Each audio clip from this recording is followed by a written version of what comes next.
you know. And this reminds me, of when I said Granny come to stay last year for Christmas, Yes. Wasn't that a disaster, wasn't it? God, I should think so. Well, you see, it's keep Christmas poultry, and they've all got to be killed and plucked, and when comes to Christmas, I'll be tired. So Christmas Eve, I said to Father, I'm off to bed.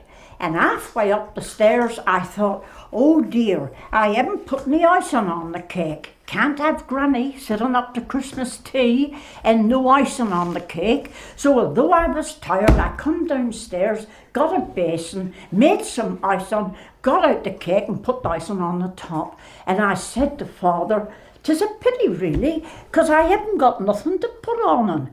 Well, Father got a push bike. He said, hang on a minute, he said, I'll go out in the shed and bring you in some. And he come in with a tin with a few ball bearings in it.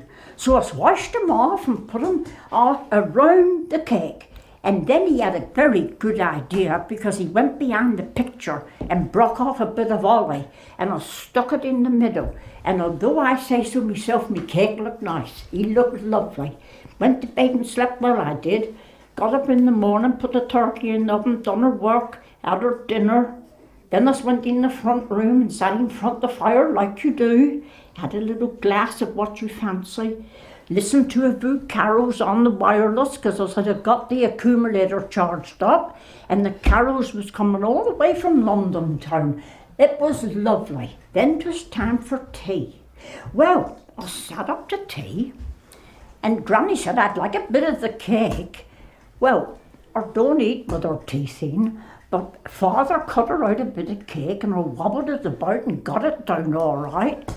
And then after a minute I said I wouldn't mind a bit more of that cake. Well, I forgot to tell her about the ball bearings, but it didn't seem to make any difference. I had her second piece of cake, ate it, gobbled it down, and then I sat in front of the fire and I had a orange and I shared some dates and I had some figs.